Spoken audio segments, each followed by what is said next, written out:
नमस्कार दोस्तों, स्वागत है आपका हमारे इन्फिनिटिव क्लासेस यूट्यूब चैनल पर। मैं आपका दोस्त अंकित शर्मा। आज हम बात करने जा रहे हैं हमारे आज के टॉपिक के बारे में, जिसका नाम है पब्लिक इंटरनेशनल लॉ।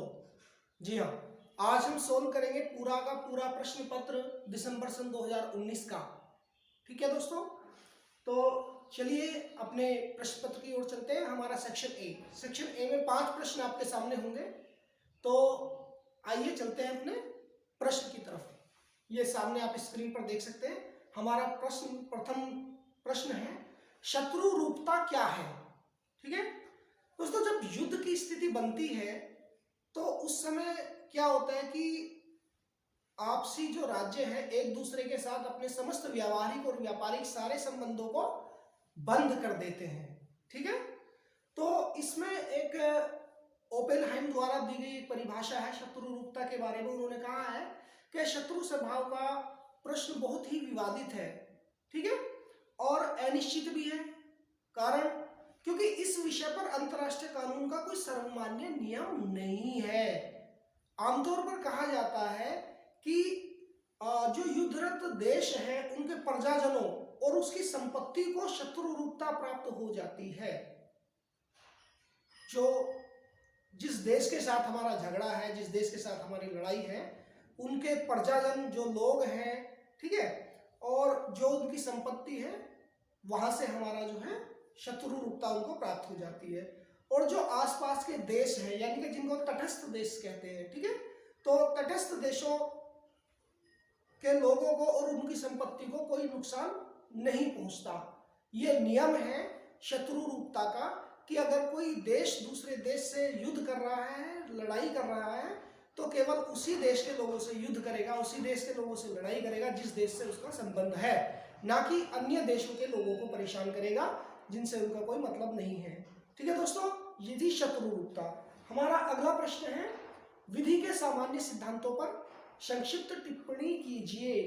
विधि के सामान्य सिद्धांत दोस्तों, ये हमारे शॉर्ट क्वेश्चन में है, सेक्शन ए का सेकंड क्वेश्चन है। तो जो संयुक्त राष्ट्र संघ है उन्होंने एक इसकी परिभाषा को सीमित किया है।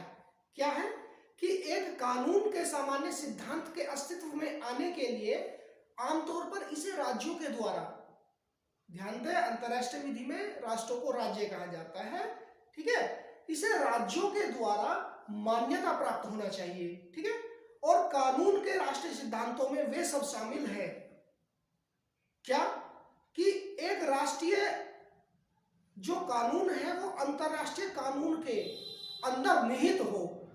जो राष्ट्रीय कानून है वो अंतरराष्ट्रीय कानून के अंदर निहित होना चाहिए, तब ये जो सिद्धांत बनेंगे ये विधि के सिद्धांत बनेंगे।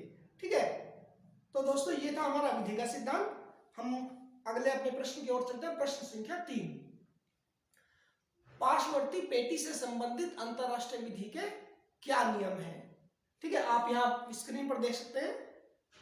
ठीक है, तो जो पार्श्ववर्ती पेटी है उससे संबंधित अंतरराष्ट्रीय विधि के नियमों के बारे में जानना है। ठीक है, तो एक संदिग्ध क्षेत्र, जो एक संदिग्ध क्षेत्र है जिस पर कोई देश दावा करता है कि भाई ये हमारा क्षेत्र है, या कोई भी ऐसी दावा करता है, तो क्या है कि प्रादेशिक, हालांकि वो प्रादेशिक जो समुद्र है उनके विपरीत है, विपरीत होने के बावजूद भी जो तटीय राज्य हैं, आसपास के जो राज्य हैं, जो आसपास के राज्य हैं, वो अपने देश में या समुद्र के क्षेत्र के बाहर या समुद्र क्षेत्र के भीतर एक जो है कानून व्यवस्था बनाने के लिए, ठीक है, वहां पे जैसे स्वच्छता से संबंधित हो या वित्तीय नियमों से संबंधित हो या सीमा शुल्क से संबंधित हो, इन नियमों का यदि कोई उल्लंघन करता है तो इस प्रकार के उल्लंघनों को रोकने के लिए, ठीक है, इस प्रकार के उल्लंघनों को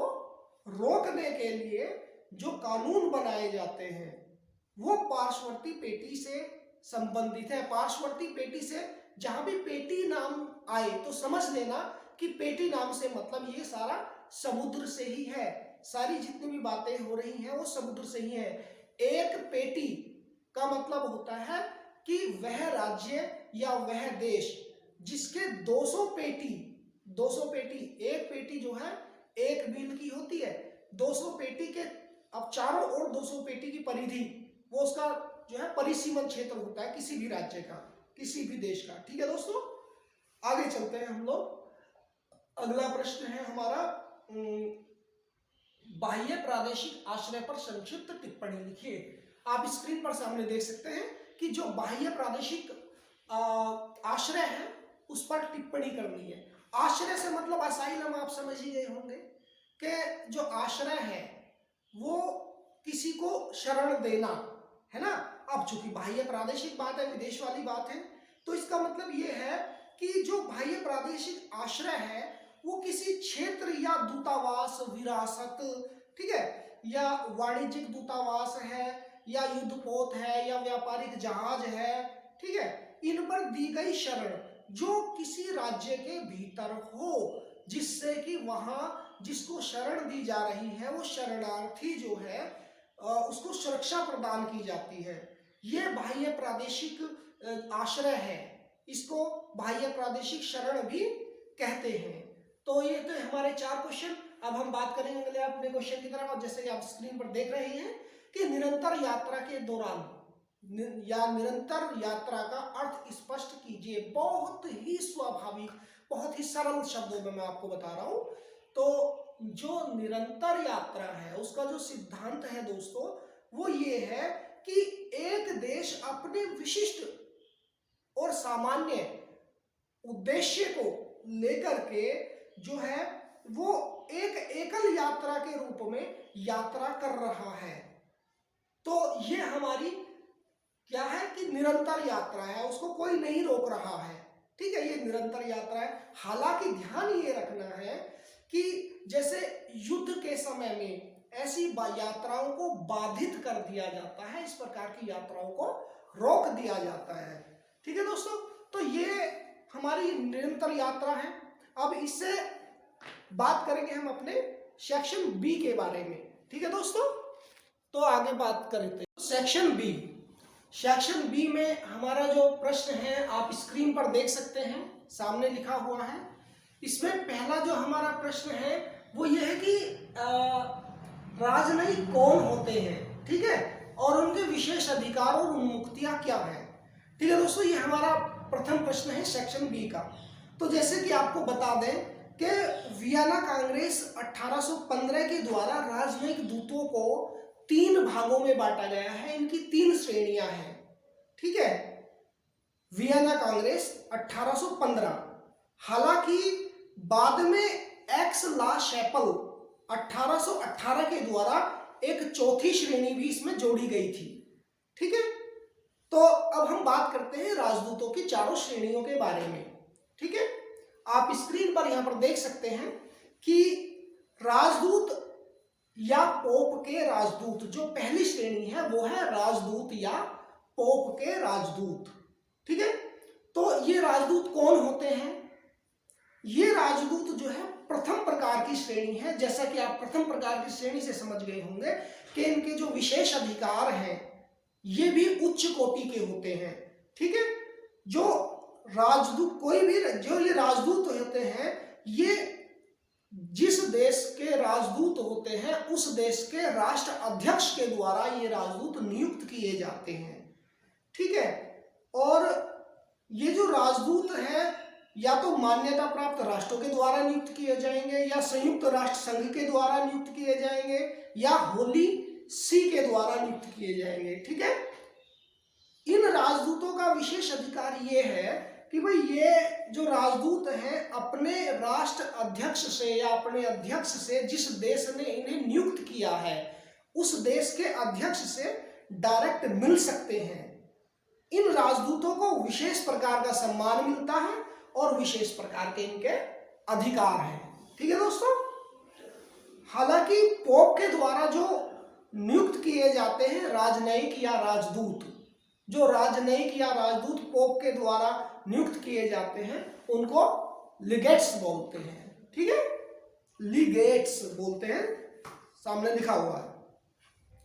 अब बात नंबर 2 है जी असाधारण दूत और पूर्व मंत्री। असाधारण दूत, असाधारण दूत से मतलब ये है जी ये सेकंड श्रेणी के राजदूत हैं। इनके अधिकार प्रथम श्रेणी के राजदूतों से थोड़े से कम है ना। ये जो है इनको जो है परम श्रेष्ठ के नाम से पुकारा जाता है, हिज एक्सीलेंसी। अगर महिला है तो हर एक्सीलेंसी के नाम से इनको जाना जाएगा, पुकारा जाएगा। ठीक है, अगली बात सामने, निवासी मंत्री। ठीक है, बात नंबर 3, निवासी मंत्री। तो एक्स ला शैपल के द्वारा जो है निवासी मंत्री नामक राजदूत या राजनयिकों को नियुक्त करने की प्रथा चली थी। ठीक है, हालांकि आजकल जो है निवासी मंत्रियों को नियुक्त करने की जो प्रथा है वो काफी कम हो गई है, क्योंकि इस प्रकार के जो तीसरे राजदूत हैं इनका कोई मान्य स्वीकृति नहीं मानी जाती, कोई इनको एक्सेप्टेंस थोड़ी सी कम है। ठीक है, अगली बात है हमारा नंबर 4। नंबर 4 है जी हमारा कार्यभार वाहक राजदूत। ठीक है, कार्यभार वाहक नामक शब्द से ही समझ गए होंगे भाई, जब एक राजदूत नहीं वहां पे उपस्थित है तो उसकी अनुपस्थिति में हम दूसरे को भेज सकते हैं। ये चतुर्थ श्रेणी के हैं। ठीक है, तो राष्ट्राध्यक्ष द्वारा ये राजदूत नियुक्त ना होके विदेश मंत्रालय द्वारा नियुक्त किए जाते हैं, है ना।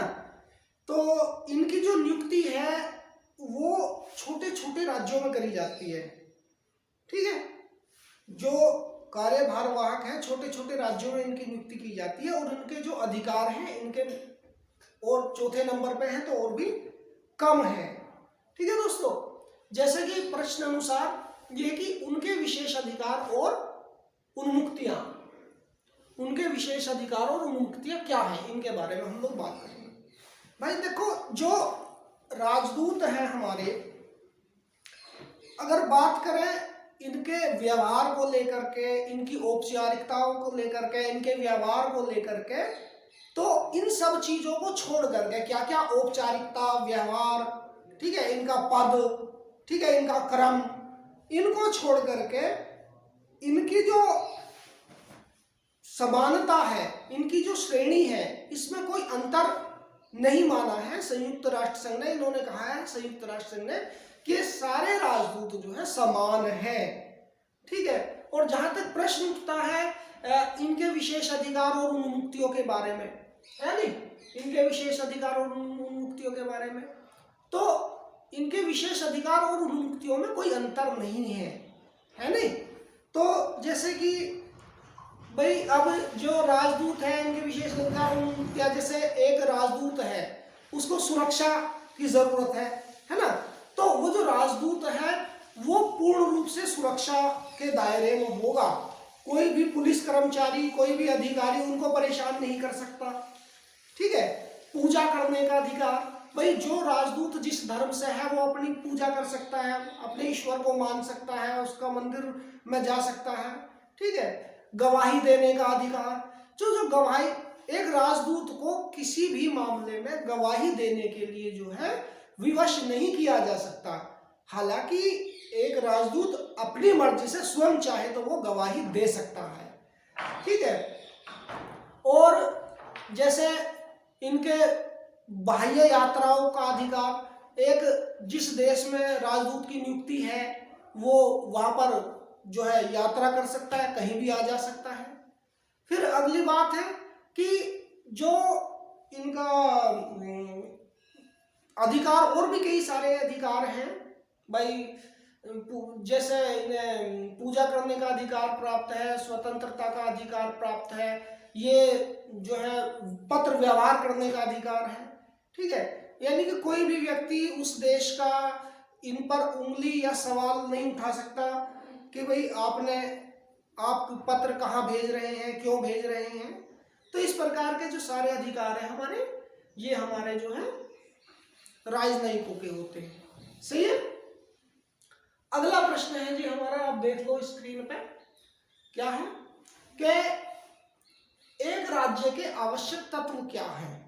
ठीक है, और उनके विभिन्न प्रकार के राज्य और इकाइयों की विवेचना। ठीक है, ये हमारा अगला प्रश्न है। तो राज्य के आवश्यक तत्व, राज्य मतलब राष्ट्र। देखो, एक राष्ट्र को बनने के लिए सबसे पहले तो चाहिए क्या कि एक स्थायी जनसमूह हो। लोग होंगे तभी तो कुछ होगा, स्थायी जनसमूह हो।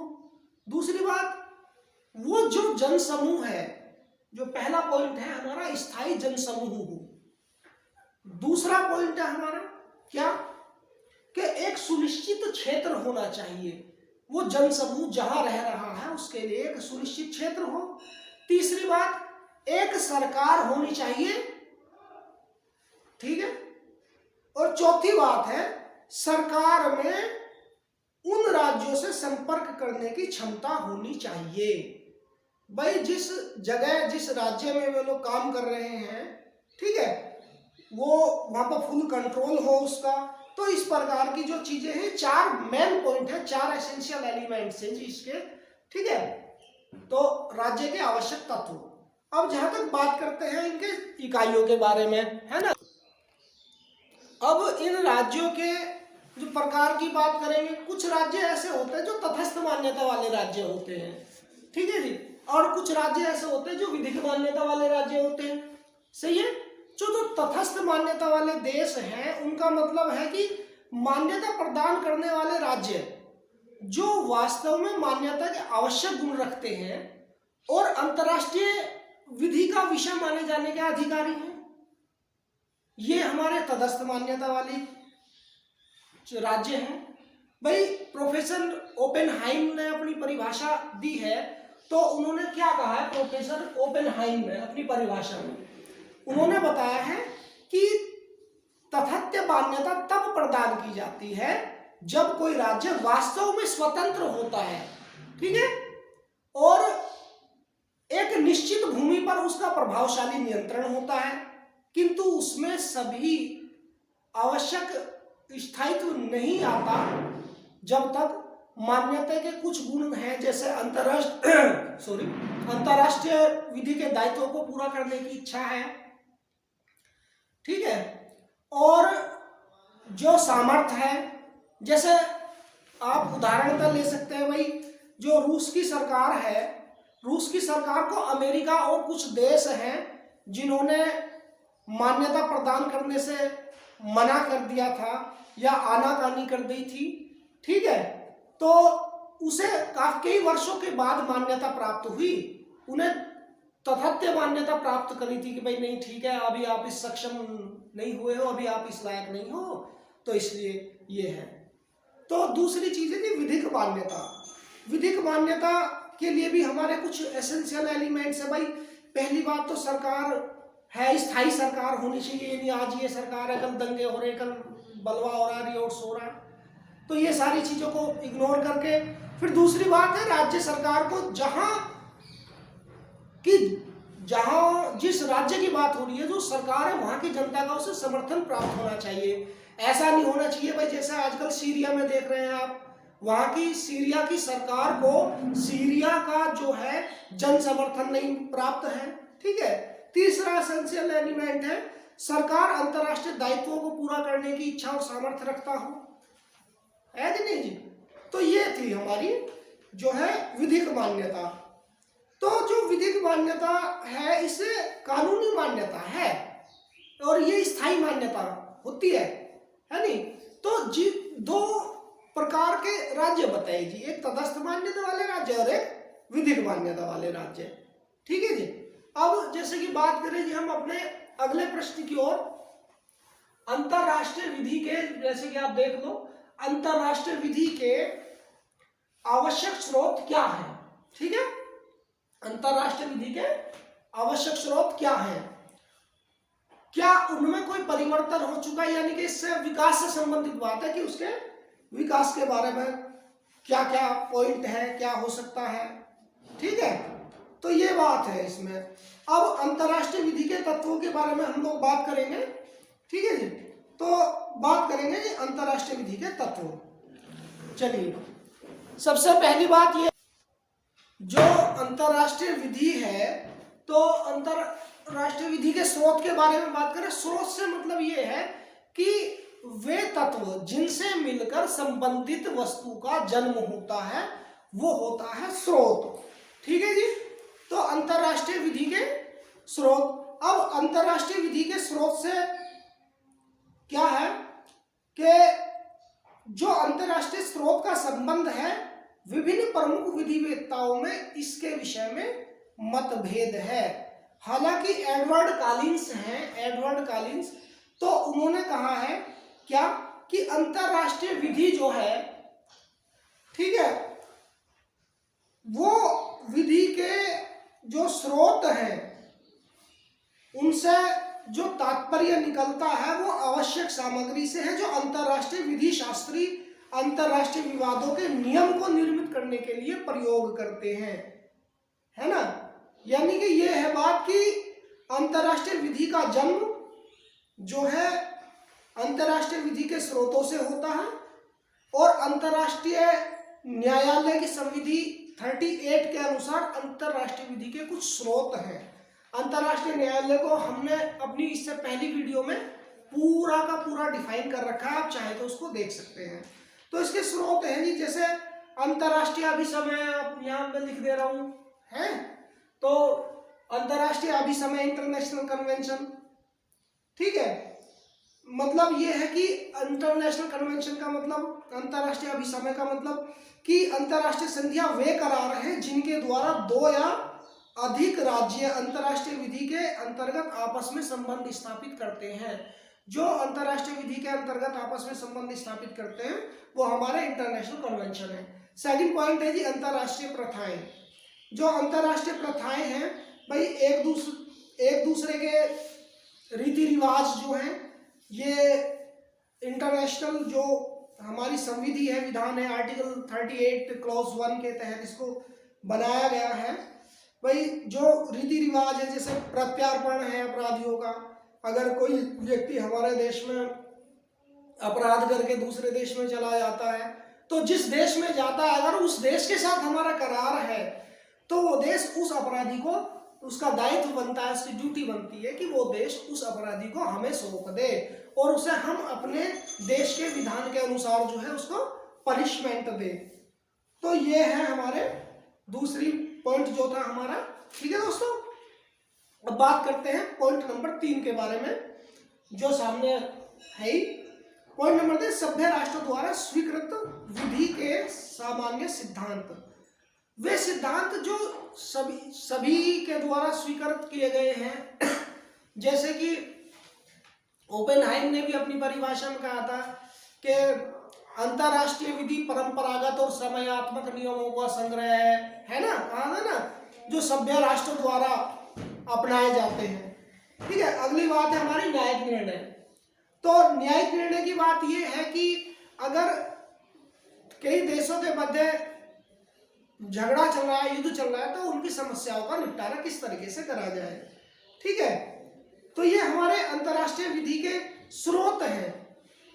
अब जहां तक बात करते हैं अंतरराष्ट्रीय विधि के स्रोत, इनके विकास के बारे में, तो अंतरराष्ट्रीय विधि का दिन प्रतिदिन भाई विकास की ओर अग्रसर है अंतरराष्ट्रीय विधि, और जो अंतरराष्ट्रीय मुद्दे हैं इनको सुलझाने में अहम योगदान कर रहा है अंतरराष्ट्रीय विधि। ठीक है, तो अगला प्रश्न है दोस्तों हमारा, हस्तक्षेप करने का अधिकार। तो जो हमारा हस्तक्षेप है इसके अधिकार के बारे में बात। तो दोस्तों जो हस्तक्षेप है, देखो जैसे कि आप सब लोग जानते हैं, प्रत्येक राष्ट्र को अपने आंतरिक मामलों में स्वतंत्रता प्राप्त होती है। ठीक है, अगर उसकी स्वतंत्रता में कोई भी व्यक्ति बाधा डालने का प्रयत्न करेगा, ठीक है, कोई भी व्यक्ति बाधा डालने का प्रयत्न करेगा तो वो हमारा हस्तक्षेप कहलाता है। एक विधिवेत्ता है जैनसन ने हस्तक्षेप को परिभाषित किया। बहुत छोटी सी परिभाषा याद हो जाएगी अगर करना चाहोगे तो, है ना। तो ये है कि हस्तक्षेप से तात्पर्य एक राज्य द्वारा तानाशाही रूप में दूसरे राज्य की स्वतंत्रता का अतिक्रमण करना है। ठीक है, यानी कि एक तानाशाह राज्य है, वो दूसरे राज्य की स्वतंत्रता पर अतिक्रमण करता है, तो वो हस्तक्षेप कहलाएगा। अब बात करते हैं दोस्तों हस्तक्षेप के बारे में कि हस्तक्षेप के भाई किस तरीके से कोई राज्य कैसा हस्तक्षेप कर सकता है। अगर सवाल है आत्मरक्षा का, तो हम उस देश के आंतरिक मामलों में उसकी सहमति से, उसकी इच्छा से, उसकी सहायता स्वरूप हम हस्तक्षेप कर सकते हैं। ठीक है। एक बात है कि मानवतावादी अधिकार है। भाई मान ले ठीक है, एक भाई प्यासा है, दूसरे को पानी देना कौन सा बड़ा पाप हो गया, जुल्म हो गया? नहीं ना। तो मानवता के अधिकारों पर हम उस देश को, किसी भी राष्ट्र को जो है मदद कर सकते हैं। ये मानवीय अधिकारों का उल्लंघन हो रहा हो तो उस स्थिति में हम लोग सहायता कर सकते हैं। ठीक है। और मान ले शांति का संतुलन ना बन रहा हो तो शांति का संतुलन बनवाने में हम मदद कर सकते हैं। ठीक है। मान ले जान माल की रक्षा किसी देश की करनी हो, अगर संबंधित देश, जिस देश को संकट है, वो अपनी उचित नीति पर है। ठीक है। और किसी के गृह युद्ध में तो हस्तक्षेप बिल्कुल भी नहीं किया जा सकता। ठीक है दोस्तों, ये आपने और हमने कंप्लीट किया सेक्शन बी। ये पॉइंट्स भी बताया है। सेक्शन बी हमारा हो गया जी कंप्लीट। अब बात करेंगे सेक्शन सी के बारे में। तो सेक्शन सी में हमारे जो प्रश्न हैं उन पर चर्चा करेंगे। एक प्रश्न है सन 2020 में आया था। ठीक है। यह है कि 19 में भी आया था, 20 में भी आया था ये प्रश्न जो है। ठीक है। यहां मैं बोर्ड पे लिख रहा हूं।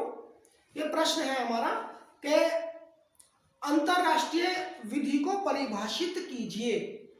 वर्तमान समय के परिप्रेक्ष्य में अंतरराष्ट्रीय विधि की प्रकृति व विस्तार की विवेचना करनी है। तो दोस्तों अंतरराष्ट्रीय विधि, भाई जैसे कि अभी थोड़ी देर पहले हम बता चुके हैं, हालांकि एक वीडियो है, इससे पहली वीडियो है पब्लिक इंटरनेशनल लॉ के बारे में। इससे एक पहली वीडियो हमने डाउनलोड किए हैं, आप उसको देख सकते हैं अंतरराष्ट्रीय विधि के बारे में, इसलिए इसे थोड़ा शॉर्ट में निपटाएंगे। चलिए बात करते हैं अंतरराष्ट्रीय विधि। भाई जैसे अपने देश में लोगों में और कानून में संतुलन बनाए रखने के लिए हमें जरूरत पड़ती है एक कानून की। ऐसी जो पड़ोसी राज्य है, पड़ोसी मुल्क है या आसपास के जो क्षेत्र हैं, उनमें समन्वय और संबंध बनाने के लिए हमें जरूरत पड़ती है एक कानून की। वो ऐसा कानून जिसे सभी राज्य, सभी देश उसको स्वीकृति दे, सभी राज्य उसको माने। तो ये हमारा जो है अंतरराष्ट्रीय कानून है। इसमें मैं आपको एक परिभाषा बता दूं, ओपेनहाइम की परिभाषा है कि अंतरराष्ट्रीय विधि उन परंपरागत और समयात्मक नियमों के संग्रह का नाम है जो सभ्य राज्यों द्वारा एक दूसरे के साथ संबंध में बाध्य रूप से पालन किए जाने वाले हैं। ठीक है। एक ब्रॉयडली की परिभाषा है, ब्रॉयडली विधिवेत्ता है, उन्होंने कहा कि राष्ट्र की विधि या अंतरराष्ट्रीय विधि उन नियमों तथा कार्य रूप में आने वाले सिद्धांतों का समूह है जो सभ्य राष्ट्रों के पारस्परिक संबंधों पर बंधनकारी होते हैं। ठीक है। कैल्सन ने कहा है कि अंतरराष्ट्रीय विधि नियमों का समूह है जो राज्यों के संबंधों को नियंत्रित करता है, और यह विधि शास्त्र की एक ऐसी प्रणाली है जिसका विकास मुख्यतः समय समय पर होने वाले अनुभवों और परिस्थितियों के आवश्यकता अनुसार हुआ है। ठीक है। एक सबसे उचित जो परिभाषा है वो है फैनविक की। फैनविक ने कहा है क्या कि अंतरराष्ट्रीय विधि की परिभाषा विस्तृत शब्दों में सामान्य सिद्धांतों और विशेष नियमों के द्वारा की जाती है। ठीक है। जो अंतरराष्ट्रीय समुदाय के सदस्यों के आपसी संबंधों पर बंधनकारी होते हैं। एक व्हाइट मैन के अनुसार एक परिभाषा दी गई है कि अंतरराष्ट्रीय विधि निश्चित समय पर राज्यों और उन इकाइयों से है जो इसके अंतर्गत आती हैं, उनके आचरण का स्तर है, ये अंतरराष्ट्रीय विधि है। ये परिभाषा जो है व्हाइट मैन की, ये बहुत प्रचलित परिभाषा है। ठीक है दोस्तों। हालांकि अंतरराष्ट्रीय विधि के बारे में अगर इसकी जो अगला प्रश्न ये था कि इसके परिप्रेक्ष्य में प्रकृति और विस्तार की विवेचना कीजिए। प्रकृति और विस्तार का मतलब यह है कि जैसे मानवीय अधिकार है, पहला अगर हम बात करेंगे यहाँ पे देखो मानवीय अधिकार है। ठीक है। किसी के मानवीय अधिकारों का हनन हो रहा हो तो हम मदद की दृष्टि से वहां पर जा सकते हैं। और यूएनओ जो है मानवीय अधिकारों के हनन में बड़ी सहायता करता है, यूनाइटेड नेशन ऑर्गेनाइजेशन। शांति और मनुष्यता के विरुद्ध अपराध, अगर कोई अपराध है वो शांति और मनुष्यता के विरुद्ध है तो अंतरराष्ट्रीय विधि वहां पर अपनी विशेष जो है भूमिका निभाती है। अगली बात है आणविक शक्ति का अंतरराष्ट्रीय नियंत्रण। भाई देखो, जैसे कि आप जानते हैं आणविक शक्ति से होने वाली क्षति बहुत भयंकर होती है। जापान झेल चुका है इस संकट को, तो इसकी आणविक शक्ति पर नियंत्रण की बात है। फिर है दोस्तों व्यापार और संगठन। व्यापार और संगठन के जो मुद्दे हैं, विनिमय, आयात निर्यात के मुद्दे हैं, ठीक है। फिर है श्रम, लेबर संबंधित मुद्दा है, श्रम संबंधित मुद्दा है। फिर अभिसमय, ठीक है, अभिसमय, यातायात और स्वास्थ्य के नियमों का नियंत्रण है। तो इन सब चीजों में जो है अंतरराष्ट्रीय विधि की प्रकृति है हो और इसका विस्तार बढ़ रहा है दिन प्रतिदिन। तो यह अंतरराष्ट्रीय विधि थी। अब बात करते हैं दोस्तों अगले पॉइंट की तरफ। तो अगला जो प्रश्न है हमारा वो है कि अंतरराष्ट्रीय विवादों के निपटारे के प्रतिरोधी और शांतिपूर्ण तरीकों के बारे में विवेचना करनी है। तो जो अंतरराष्ट्रीय विवाद हैं उनके जो निपटारे हैं, इनसे संबंधित वीडियो हम अंतरराष्ट्रीय न्यायालय से में की जो हमारी परिभाषा है इंटरनेशनल कोर्ट ऑफ जस्टिस है उसमें सारा का सारा डाल चुके हैं। अगर आपने नहीं देखा तो हम फिर भी इसके बारे में थोड़ी सी चर्चा करेंगे, क्योंकि समय को ध्यान में रखते हो पेपर भी पूरा कराना है दोस्तों, इसलिए थोड़ा सा इसके बारे में बताएंगे। वे विवाद जो दो राष्ट्रों के मध्य हैं, उन विवादों को निपटारे के लिए जो इंटरनेशनल कोर्ट ऑफ जस्टिस है वहां पर ले जाया जाता है, ठीक है। अगर वहां से काम नहीं चलता है तो फिर यूनाइटेड नेशन ऑर्गेनाइजेशन, संयुक्त राष्ट्र संघ में ले जाया जाता है। संयुक्त राष्ट्र संघ की महासभा में जो हमारे वीटो पावर वाले देश हैं, निषेधात्मक शक्तियां जिनके पास हैं, उनके बहुमत से उन समस्याओं का जो है निपटारा किया जाता है, ठीक है दोस्तों। ये अंतरराष्ट्रीय विवादों का निपटारा था। मतलब जो निर्णय अंतरराष्ट्रीय कोर्ट है या संयुक्त राष्ट्र संघ की महासभा है, जो निर्णय वो देगी वो निर्णय सभी को मानना पड़ेगा। इसके बारे में हम इससे पहले वीडियो में बता चुके हैं। तो एक 2 दिसंबर 2020 के पेपर में एक प्रश्न था कि ये लिख रहा क्या है कि क्या अंतरराष्ट्रीय विधि यथार्थ विधि है? क्या इसके पक्ष और विपक्ष में कारण देना है। तो देखो, अंतरराष्ट्रीय विधि के यथार्थ विधि होने में आज तक जो विद्वान है, विधिवेत्ता है हमारे, उनमें मतभेद है जी, ठीक है। क्या मतभेद है भाई? कुछ लोग चलो इसके पक्ष में तर्क रखते हैं, मतभेद है, वैसे तो काफी बड़ा हो जाएगा। तो मतभेद है कि अंतरराष्ट्रीय विधि नहीं है। कुछ लोग तो ये मानते हैं कि अंतरराष्ट्रीय विधि है ही नहीं। कुछ लोग मानते हैं कि अंतरराष्ट्रीय विधि वास्तविक विधि है। अब कैसे इस बारे में बात करेंगे।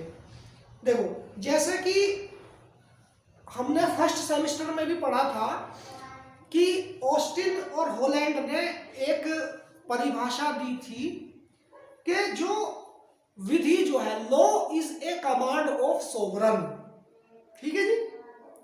यानी कि नियम वह है जिस पर प्रभु सत्ता की आज्ञा है। जो प्रभु सत्ता वाले राज्य है, जिनके पास पावर है, वही नियम बनाएगा। ये इंग्लैंड और ऑस्टिन ने कहा था। तो इस प्रकार इनकी जो परिभाषा है वो विधि की दृष्टि में आदेश है ना, कमांड ऑफ सोवरन की कमांड है, ठीक है। तो हालांकि हॉब्स है, प्यूफेंडार्क है और ऑस्टिन है, इस विधि के पालन में अनुशास्त्री का जो सेक्शंस है उसका बहुत महत्वपूर्ण स्थान है, ठीक है। लोग इस विधि का पालन इसलिए करते हैं क्योंकि उन्हें डर है कि पालन ना करने पर जो संवैधानिक सत्ताधारी जो लोग हैं, जो देश हैं, उन्हें उसको पालन करने पर विवश किया जा सकता है। तो ये जो है इसकी विशेषता दी गई है। पहली क्या है कि ये निश्चयतात्मक विधि एक प्रकार का आदेश है। दूसरी बात है वह आदेश एक राजनीतिक प्रभु सत्ता वाले शासक द्वारा दिया जाता है। तीसरी बात है कि वो आदेश एक सेक्शन द्वारा लागू किया जाएगा। ठीक है, ऑस्टिन द्वारा एक परिभाषा दी गई है जो मतलब परिभाषा से प्रेरित ना होकर के अस्तित्ववादियों से प्रेरित है। क्या कि अंतरराष्ट्रीय विधि को निश्चयात्मक पॉजिटिव लॉ की श्रेणी में नहीं रखा जा सकता क्योंकि ये प्रभु सत्ता संपन्न राजनीतिक प्रधान द्वारा नहीं बनाई गई है और इसे अनुशासित नहीं होती। जबकि होब्स कहते हैं कि मनुष्य अपनी प्रकृति से नटखट और हिंसक है और समाज में शांति और व्यवस्था स्थापित करने के लिए जो है भय जरूरी है। इसलिए हॉलैंड, बेंथम, ब्राउन, हॉब्स, प्यूफेंडार्क और ऑस्टिन अंतरराष्ट्रीय विधि को सच्चे अर्थों में विधि नहीं मानते। भाई ये इसके जो है विपक्ष में है। अब इसके पक्ष के बारे में बात करेंगे। जो अंतरराष्ट्रीय विधि है इसके पक्ष में इनका कहना है ऑस्टिन का कि ये विधि नहीं है क्योंकि इसमें कमांड नहीं है। ठीक है, अगर एक विधि शास्त्री है मेन, अगर उनकी माने तो उन्होंने कहा कि महाराजा रंजीत सिंह ने पंजाब के लिए कोई विधि बनाई ही नहीं थी, फिर भी लोग प्राचीन परंपराओं के आधार पर अपने जीवन की क्रियाएं हैं उनका संचालन करते थे, है ना। और वे लोग जो है पूर्ण रूप से अपने नियमों का पालन भी करते थे। इसलिए ऐतिहासिक दृष्टि से जो परिभाषा है वो गलत है कि भाई ये सोवरन की कमांड ऑफ सोवरन है, प्रभु सत्ता की जो है आदेश है, तो इसलिए गलत माना गया है। अंतरराष्ट्रीय विधि का अस्तित्व प्रभु सत्ता के विरुद्ध है, मतलब किसी पर भी कोई नियम या कोई संधि मानने के लिए उसे मजबूर नहीं किया जा सकता। ठीक है, अंतरराष्ट्रीय विधि जो है एक विधि वास्तविक विधि है, ना कि नैतिकता। ठीक है, पोलक ने कहा है कि अंतरराष्ट्रीय विधि मात्र नैतिकता ही होती है जो राज्यों के कागजातों की वैदेशिक नीति और नैतिक बहस पर आधारित होती है। इसका आधार संधि पत्र, पूर्वोक्तियां और विशेषज्ञों के विचार होते हैं। ठीक है, और इन्होंने कहा है कि ये राज्यों की इच्छा पर आधारित होता है। ठीक है, और सेक्शन ही इसका एकमात्र तत्व नहीं है। ठीक है, तो ये हमारे जो है अंतरराष्ट्रीय विधि के बारे में बताया गया। अब एक निष्कर्ष पे पहुंचते हैं साहब। निष्कर्ष ये है कि अंतरराष्ट्रीय विधि ही नहीं है, ये कहना गलत है, उचित नहीं होगा।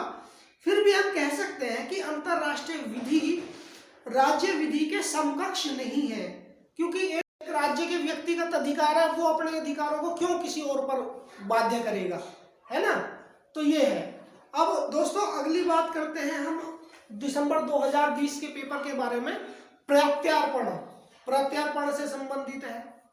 प्रत्यार्पण जैसा कि हम बता चुके हैं कि भाई प्रत्यार्पण एक व्यक्ति है, उसने अपने देश में क्राइम करके दूसरे देश में चला जाता है, तो दूसरे देश की सरकार का ये दायित्व बनता है प्रत्यार्पण के बारे में कि वो उस अपराधी को जिस देश में अपराध किया है वहां पर सौंप दे, ये उसका दायित्व है। ठीक है, तो कर्तव्य भी है क्योंकि वह देश अपने विधि के अनुसार उस अपराधी को दंड देगा, दंडित करेगा। ठीक है दोस्तों, ये थे हमारा पेपर का सॉल्यूशन और आशा करते हैं इस पेपर से आपको बहुत मदद मिलेगी।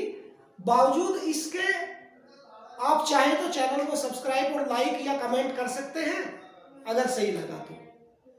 आज के इन्हीं विचारों के साथ, इसी पेपर के साथ नमस्कार। और अगली बार हम नेक्स्ट पेपर का सॉल्यूशन लेकर आपके सामने उपस्थित होंगे। नमस्कार, धन्यवाद।